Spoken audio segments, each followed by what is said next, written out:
बिस्मिल्लाहिर्रहमानिर्रहीम। अस्सलाम वालेकुम। मेरा नाम है आमिर हुसैन और मेरे साथ हैं सैफ रहमान साहब। आज हम इनसे पूछेंगे कि इन फ्यूचर हमारी कंपनी के लिए क्या क्या नई चीज़ें आ रही हैं हमारी बिज़नेस के अंदर, और इस वक्त जो हमारी बिज़नेस चल रहे हैं वो कहाँ पे मौजूद हैं और उन बिज़नेस से हमें कितनी कुछ अर्निंग आ रही है या इन फ्यूचर में आ सकती है।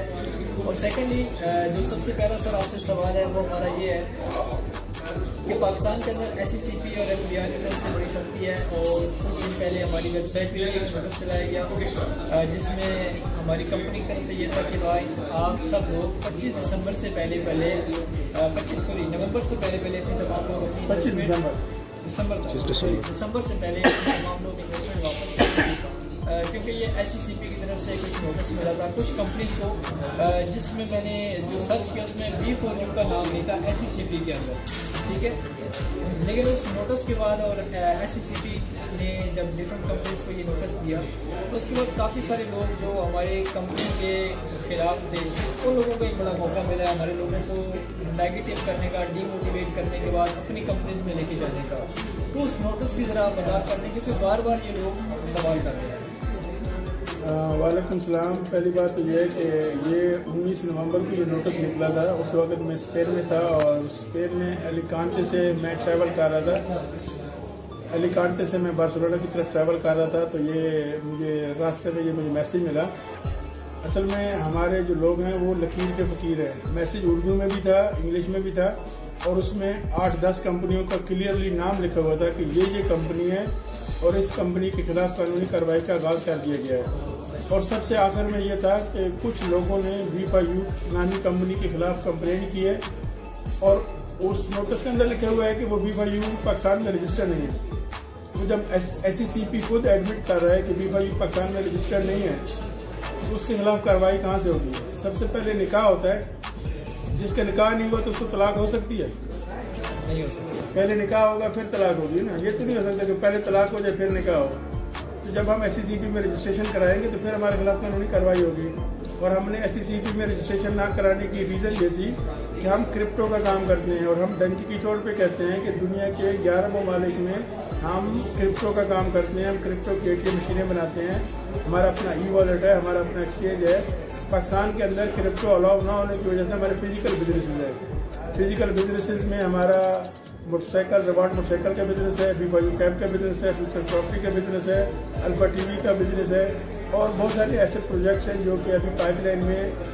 तो वो सारे फिजिकल बिजनेसेस हैं। हम पाकिस्तान में जो इन्वेस्टमेंट लेकर आए हैं, बाहर से हम लेकर आए हैं, वो क्रिप्टो के हवाले से नहीं लेकर आए, वो फिजिकल बिजनेसेस पे लेकर आए हैं। अब जिन लोगों को तकलीफ है हमसे, जो हमसे जलते हैं, जिनका धंधा बंद हो गया है, जो पिछले 2 साल से जो कंपनियां RY की कंपनियां थी उनके मुकाबले में वो सब ऑफशोर कंपनी थी। हम फिजिकली 9 महीने से मैं पाकिस्तान के अंदर मौजूद हूँ। पाकिस्तान में हमने 12 से 14 हमने बड़े बड़े इवेंट किए हैं। तो जो हमारे हासिदीन हैं, जो हमारे दुश्मन हैं, उनकी तकलीफ, उनकी बिलबलाहट जो है ना, वो घर में बैठे बैठे या प्राइम मिनिस्टर पोर्टल पे या SECP के पोर्टल पे वो कंप्लेंट करते हैं कि जी B5U नामी कंपनी है जो कि हमसे इन्वेस्टमेंट लोगों से ले रही है। तो क्या SECP जवाबदार है? SECP किसी का भी जवाबदार नहीं है। कोई भी आप किसी के साथ लेन देन का काम करते हैं, लेन देन की जवाबदारी आपकी अपनी होती है, किसी गवर्नमेंट इदारे की नहीं होती है। तो जब हम आप, और दूसरा यह कि जो लोग हमसे इन्वेस्टमेंट करते हैं, हम किसी से इन्वेस्टमेंट गन पॉइंट पे तो कराते नहीं हैं कि नहीं भाई आप हमारे साथ इन्वेस्टमेंट करें, नहीं तो आपको गोली मार देंगे। एक आदमी अपनी मर्जी से इन्वेस्टमेंट करता है और अपनी मर्जी से वो उसका प्रॉफिट और RY हमसे ले रहा है, तो उसके ऊपर तो ये जो लोग तजब्जब का शिकार है या परेशान हो गए हैं, SECP ने ये नहीं कहा कि ये हमने कंपनी बंद कर दी, और अल्लाह ना करे कोई ऐसी फिजिकल हमारे जो बिजनेसेस चल रहे हैं उसके खिलाफ कोई कार्रवाई होती है। SECP पहले नोटिस भेजेगा, फिर उसके बाद दूसरा नोटिस आता है, फिर तीसरा नोटिस आता है, और अगर उन नोटिस का हम जवाब नहीं देते, हम उनको सेटिस्फाई नहीं करते, एक आदमी घर में सोए लिख देता है कि जी मैंने B5U में इन्वेस्टमेंट की है, तो वो प्रूफ लाएगा ना। अगर उसने इन्वेस्टमेंट किया और उसको पैसे मिल रहे हैं तो फिर कंप्लेंट किस चीज़ की? तो ये हमारे खिलाफ जो हवाई फायर्स हुए हैं ना, ये वो कंप्लेंट है जिनका हकीकत में कोई तल्लक वास्ता नहीं है। ये हमारे B5U के मेंबरों की कंप्लेंट नहीं है जो हमारे साथ 3 साल से काम कर रहे हैं। ये कंप्लेंट हमारे उन दुश्मनों की है, उन हासिदीन की है, या कुछ हमारे वो भाई हैं, भाई नुमा दुश्मन है या सांप नुमा दुश्मन है जो हमारे साथ उठते बैठते हैं, हमारा खाते पीते हैं। उन्होंने हमारे से कंप्लेन, हमारे खिलाफ कंप्लेन किए कि कुछ उनके नाजायज़ मुतालबात थे जो हम पूरे नहीं कर रहे थे।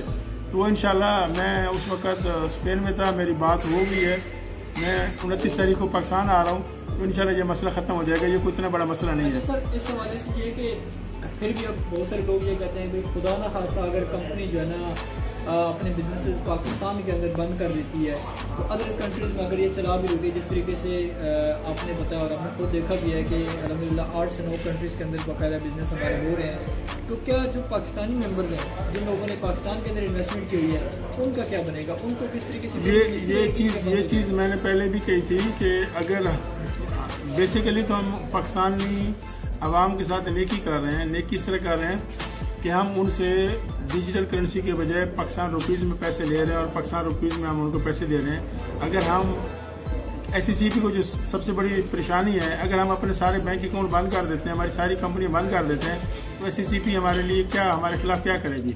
हम लोगों से डिजिटल करेंसी में पेमेंट लेन देन शुरू कर देते हैं, हम पाकिस्तान में ऑपरेशन छोड़ देते हैं, स्टॉप कर देते हैं। हम मलेशिया से, इंडोनेशिया से, थाईलैंड से, UK से, कनाडा से, स्पेन से हम अपना सिस्टम रन करते हैं। तो डिजिटल करेंसी को तो कोई रोक नहीं सकता, डिजिटल करेंसी को रोकने का कोई सिस्टम ही नहीं है किसी दुनिया के पास। तो पाकिस्तान या पाकिस्तान के इदारे क्या करेंगे उसका, वो किसी से लेन देन जो भी होगा वो डिजिटल करेंसी में कर लेंगे। इसीलिए हमने एक सिस्टम के अंदर अपनी वेबसाइट के ऊपर एक ऑप्शन लगा दिया था कि जो लोग हमसे खुश नहीं हैं वो चाहें तो अपने पैसे वापस ले लें, जो हमसे खुश हैं वो अपने कंटिन्यू रखें। 25 दिसंबर की डेट इसलिए दी थी कि जिन लोगों ने पैसे लेने हैं हमसे पैसे ले लें। 1 जनवरी से हम पाकिस्तानी बैंकों में लेन देन खत्म कर देंगे। यानी कंपनी की तरफ से ये था कि भाई कंपनी कहीं नहीं जा रही, हाँ कंपनी को इशू नहीं है, आप सारे निकलवा लें। आपको कोई टेंशन है, कोई उलझन है, कोई परेशानी है, आप 100% विड्रॉ ले लें, आप विड्रॉ ले लें और कंपनी के साथ जो रहना चाहते हैं, चलना चाहते हैं वो चलें। उसके बाद जनवरी के बाद जितनी भी कंपनी होती है वो सबसे पहले ये ऑप्शन देती है कि भाई वो विड्रॉ बंद कर देती है और इस तरह के ऑप्शन भी क्लोज कर देती है कि बंदे अपनी विड्रॉ न लगाएं।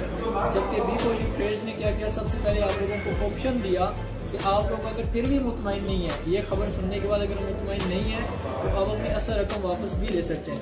तो फ्यूचर प्लानिंग सर क्या है कंपनी के हवाले से, कि कंपनी कितनी रन करेगी या अर्निंग के हवाले से, और किन किन कंट्रीज के अंदर हमारे बिजनेस मौजूद हैं और कितनी कंट्रीज में हमारे मेंबर्स मौजूद हैं? इस वक्त 28 कंट्रीज में हमारे मेंबर मौजूद हैं और ये जो 2019 गुजरा है इसमें तकरीबन मैं 9 महीने में पाकिस्तान में रहा हूँ और इन 9 महीने में 2 दफ़ा मैं 5 दिन के लिए मलेशिया गया हूँ और 1 दफ़ा 7 दिन के लिए मैं बाकू। और ये अभी मेरा सबसे बड़ा ट्रिप है जो कि मैं UK में, स्पेन और अभी बाकू में आया हूँ। 15 दिन का ये ट्रिप है।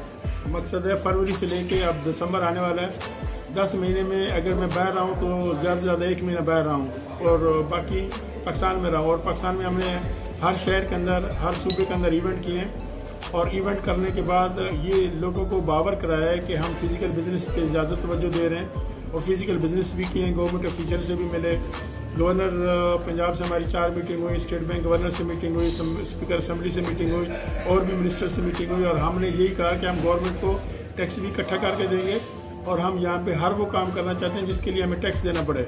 लेकिन जो शर्पसंद अनासर हैं, जो खुश नहीं है कि हम इन्वेस्टमेंट यहाँ पे लेकर आएँ और यहाँ पे काम को बढ़ाएं, तो वो अपना उनका हासदीन का या जलने वालों का मुंह काला होता रहेगा और हम इंशाल्लाह अपने फिजिकल बिजनेस को जारी रखेंगे और इसके अंदर हम मजीद इन्वेस्टमेंट करेंगे। और 2020 का हमारा जो प्रोजेक्ट है वो हमने 1 मिलियन पाउंड की इन्वेस्टमेंट करनी है UK के अंदर, जो कि हम ATM मशीनें लगा रहे हैं, स्पेन के अंदर, बार्सिलोना के अंदर और जापान के अंदर।